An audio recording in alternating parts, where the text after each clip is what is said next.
Sardell stepped out of the cage and stopped so quickly the soldier nearly tripped over her. Icy wind buffeted her, whipping at her dress and raising gooseflesh on her arms.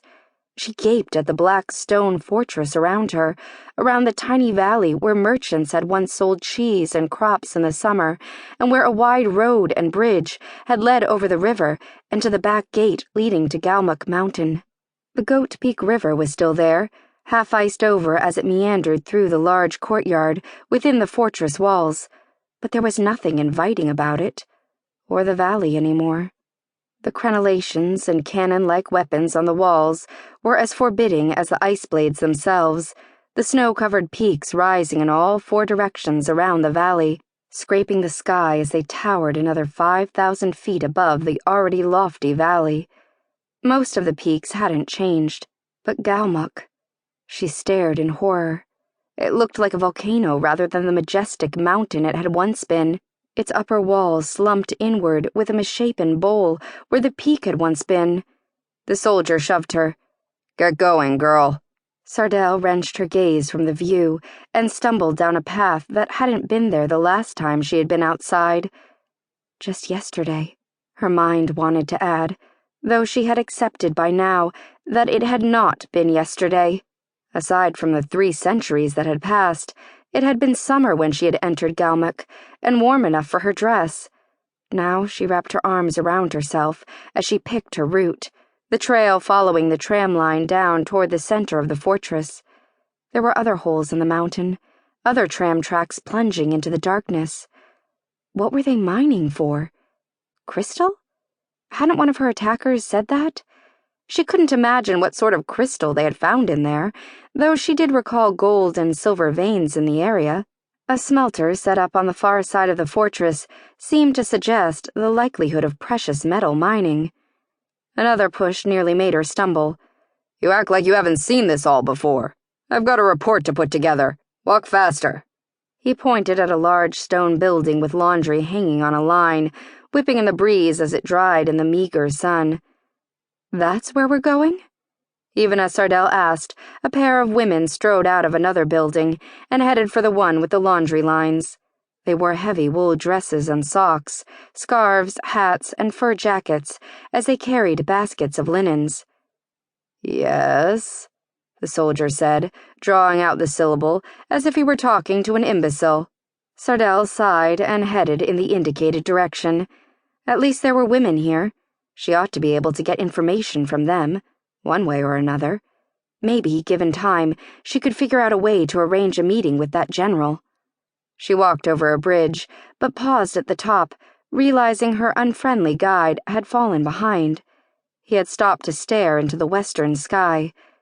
A strange flying craft was banking around Bandit Mountain and angling toward the fortress. Flying. She hadn't quite believed it when Jaxie had mentioned it, but the bronze metallic craft clearly wasn't a bird. With wings outstretched and something on the tips that resembled talons, it did vaguely resemble a dragon, at least the ones Sardell had seen illustrated in books, the creatures having been extinct for 1,000 years or more now. Some sort of rotating fan buzzed, keeping the contraption aloft. "A propeller," Jaxie said dryly. "Hush. Just because you've been reading books these past centuries doesn't mean I have. What's powering it?" The soldier, muttering to himself, distracted Sardell, and she didn't hear the answer. "What's this about?" the man asked. "Supplies and prisoners came in yesterday. Shouldn't be anything due for 2 weeks." "Whatever it is, it could be an escape chance for you." "I'm not leaving without you, Jaxie." "I'm not going to suffocate or die here. You can come back when you can." The fortress didn't look like it would be any easier to sneak into than it would be to sneak out of.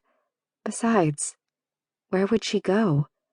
This had been, home. "There is that." A mental sigh accompanied Jaxie's comment.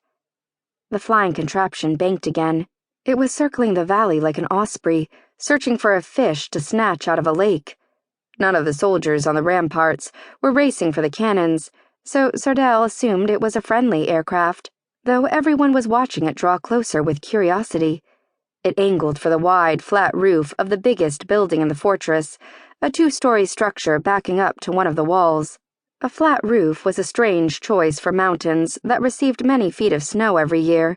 The other buildings had steeply pitched tops, as one would expect, but as the craft lowered, she realized that particular spot must have been designed for landing, though she couldn't imagine how it might be done. An osprey might be able to fold its wings in and alight on a perch, but a man-made craft wouldn't have that ability, surely.